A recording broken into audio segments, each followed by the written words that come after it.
അപ്പോൾ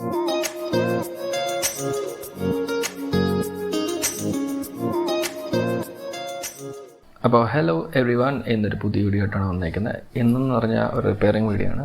അപ്പോൾ നമ്മുടെ ഈ ലാപ്ടോപ്പ് ഉണ്ടല്ലോ, ഈ ലാപ്ടോപ്പ് നമ്മൾ ടേൺ ഓൺ ചെയ്ത് കഴിയുമ്പോഴത്തേക്ക് CPU ഒക്കെ ഓൺ ആയിട്ട് നമുക്ക് ലൈറ്റൊക്കെ കാണിക്കുന്നുണ്ട്, പക്ഷേ ഡിസ്പ്ലേയിൽ ഒന്നും കാണിക്കുന്നില്ല. അപ്പോൾ ഈ ഡിസ്പ്ലേയുടെ കംപ്ലയിൻറ്റ് എന്താണെന്ന് നോക്കാം. അപ്പോൾ നമ്മൾ ടോർച്ച് അടിച്ച് നോക്കുമ്പോഴത്തേക്ക് അകത്തുള്ള റൈറ്റിങ്സും എല്ലാം കാണിക്കുന്നുണ്ട്. അതായത് ഡിസ്പ്ലേ വർക്കിംഗ് ആണ്, പക്ഷേ ഡിസ്പ്ലേയുടെ ബാക്ക് ലൈറ്റ് ഇല്ലാത്തതുകൊണ്ടാണ് നമുക്കൊന്നും ഡിസ്പ്ലേയിലൊന്നും കാണാൻ പറ്റാത്തത്. അപ്പോൾ നോർമലി ഈ ബാക്ക് ലൈറ്റ് ഇഷ്യൂ വരുന്നതെന്ന് വെച്ച് കഴിഞ്ഞാൽ ബാക്ക് ലൈറ്റിൻ്റെ കപ്പാസിറ്റർ പോകുന്നതാണ്. അപ്പോൾ നമുക്കിതൊന്ന് ഊരിയിട്ട് എങ്ങനെയാണെന്ന് നോക്കാം. നമ്മൾ ഡിസ്പ്ലേൻ്റെ ഡിറ്റാച്ച് ചെയ്യാനായിട്ട് ഇതിൻ്റെ പുറത്തുള്ള കവറിങ് അത് ക്ലിപ്പാണ്, നമുക്ക് ജസ്റ്റ് കൈ കൊണ്ട് തന്നെ റിമൂവ് ചെയ്യാം. അതിന് ശേഷം സ്ക്രൂസ് ഉണ്ട്. ഡിസ്പ്ലേ നമ്മുടെ മെയിൻ ബേസിലേക്ക് ഘടിപ്പിച്ചിരിക്കുന്ന സ്ക്രൂസാണ്. ആ സ്ക്രൂസ് റിമൂവ് ചെയ്യുക.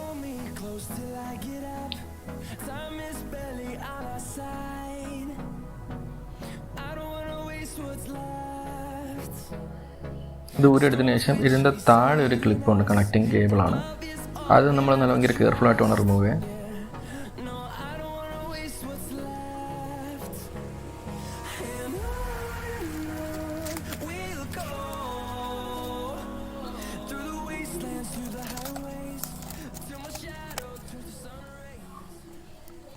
ഇതാണ് ഡിസ്പ്ലേയുടെ ബോർഡ്.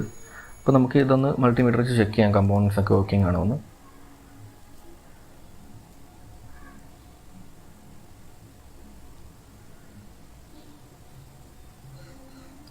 ഈ കപ്പാസിറ്റർ ഷോർട്ടാണ്, അതാണ് നമുക്ക് ബീപ്പ് സൗണ്ട് കേട്ടത്. അതേപോലെ തന്നെ ഈ തൊട്ടടുത്തുള്ള ഈ കപ്പാസിറ്ററും ഷോർട്ടാണ്. അപ്പോൾ ഇത് രണ്ട് ഷോർട്ടായ സ്ഥിതിക്ക് നമുക്കിന്ന് ഫ്യൂസ് ഒന്ന് ചെക്ക് ചെയ്ത് നോക്കാം. ഫ്യൂസ് കണ്ടിന്യൂറ്റി കാണിക്കുന്നില്ല. അതായെന്ന് വെച്ച് കഴിഞ്ഞാൽ ഈ രണ്ട് കപ്പാസിറ്റർ ഡാമേജ് ആയതുകൊണ്ട് അതിൻ്റെ സർക്യൂട്ട് ബ്രേക്ക് ചെയ്യാനായിട്ട് നമ്മുടെ ഫ്യൂസും ബ്ലോൺ ഓഫ് ആയിട്ടുണ്ട്. അപ്പോൾ നമുക്ക് ഈ രണ്ട് കപ്പാസിറ്റർ റിമൂവ് ചെയ്യാം.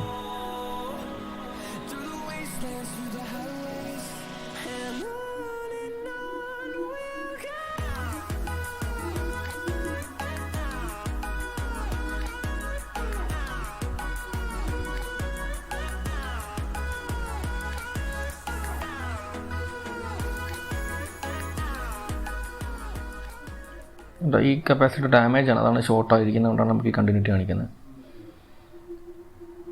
നമുക്ക് കപ്പാസിറ്റർ ചേഞ്ച് ആയിട്ട് പഴയ ഡാമേജ് ആയ ഡിസ്പ്ലേയുടെ ബോർഡിനകത്തുള്ള കപ്പാസിറ്റർ ചെക്ക് ചെയ്ത് നോക്കാം. അത് വർക്കിംഗ് ആണെങ്കിൽ നമുക്ക് അതെടുത്ത് ഇന്നത്തെ മാറി വെക്കാം.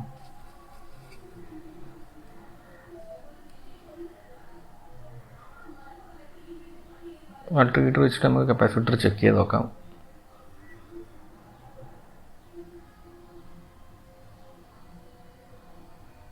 ഷോർട്ടല്ല കപ്പാസിറ്ററിൽ. വാല്യൂ ചെക്ക് ചെയ്ത് നോക്കാം. കപ്പാസിറ്റർ വർക്കിംഗ് ആണ്.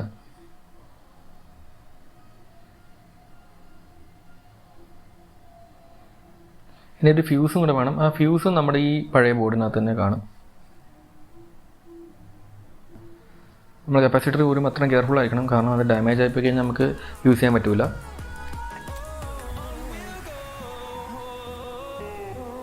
ഇനി നമ്മുടെ ഡാമേജ് ആയിട്ടുള്ള ഡിസ്പ്ലേയുടെ റിമൂവ് ചെയ്ത കപ്പാസിറ്റർ നമുക്ക് ഇവിടെ സോൾഡർ എടുക്കാം ബോർഡിൽ. അപ്പോൾ നമ്മൾ സോൾഡർ ചെയ്യുമ്പോൾ ഭയങ്കരമായിട്ട് കെയർഫുൾ ആയിരിക്കണം, കാരണം തൊട്ടടുത്തുള്ള കോൺടാക്ട്സിലൊന്നും ലെഡ് അപ്ലൈ ചെയ്യാൻ പാടില്ല. അപ്ലൈ ചെയ്യാൻ ഷോർട്ടാവും.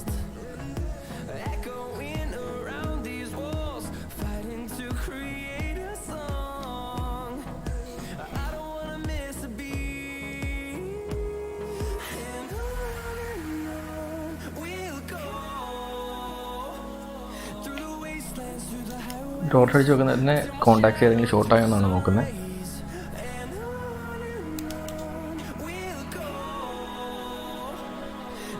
അടുത്ത കപ്പാസിറ്റർ വെച്ചിട്ട് നമുക്ക് സോൾഡർ ചെയ്യാം ബോർഡിലേക്ക്.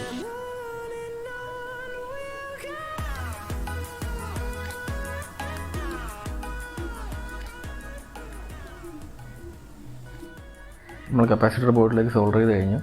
ഈ രണ്ടെണ്ണമാണ് നമ്മൾ മാറിയ കപ്പാസിറ്റർ. നമുക്ക് അടുത്ത് മാറേണ്ട ഫ്യൂസാണ്. ഫ്യൂസ് നമുക്ക് ആ പഴയ ബോർഡിൽ നിന്ന് റിമൂവ് ചെയ്യാം. ഈ ഇത്രയും ടൈനി ആയിട്ടുള്ള ഫ്യൂസാണ് വരുന്നത്. അപ്പോൾ നമ്മളത് കെയർഫുള്ളായിട്ട് റിമൂവ് ചെയ്തെങ്കിൽ ആ ഫ്യൂസും ഡാമേജ് ആയിപ്പോൾ.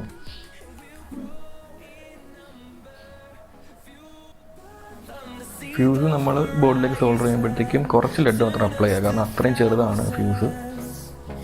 കോൺടാക്ട്സിന് ഷോർട്ടാകാതെ ശ്രദ്ധിക്കുക. സോൾഡർ ചെയ്ത് കഴിഞ്ഞിരിക്കുകയാണ്. നമുക്കിനി ചെക്ക് ചെയ്ത് നോക്കാം നമ്മളിപ്പോൾ സോൾഡർ ചെയ്തത് ഓക്കെ ആണോ എന്ന്. ഫസ്റ്റ് ഫ്യൂസ് ചെക്ക് ചെയ്യുകയാണ്. ആ ഫ്യൂസ് കണ്ടിന്യൂറ്റി കാണിക്കുന്നുണ്ട്. അതിന് കപ്പാസിറ്റർ,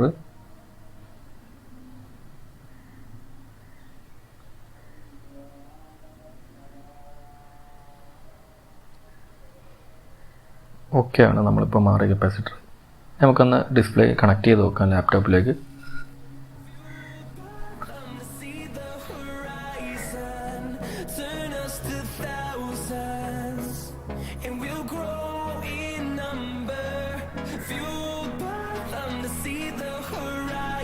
ഇപ്പോൾ റെഡി ആയിരിക്കുകയാണ്. അപ്പോൾ അതിനൊക്കെ തന്നെ കപ്പാസിറ്റർ ഡാമേജ് ആയതുകൊണ്ടാണ് ബാക്ക് ലൈറ്റ് പോയത്. ഇപ്പോൾ നോർമലി നമുക്ക് ഡിസ്പ്ലേ ചേഞ്ച് ചെയ്യാനാണെങ്കിൽ ഒരു 6000 റുപ്പീസോളം വരുന്നുണ്ട് പേപ്പർ എൽഇഡിക്ക്.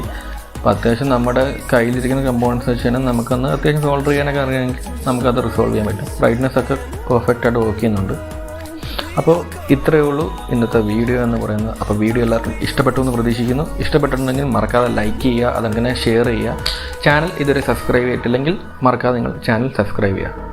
അടുത്ത വീഡിയോ ആയിട്ട് വരുന്നവരെ എല്ലാവർക്കും ബൈ.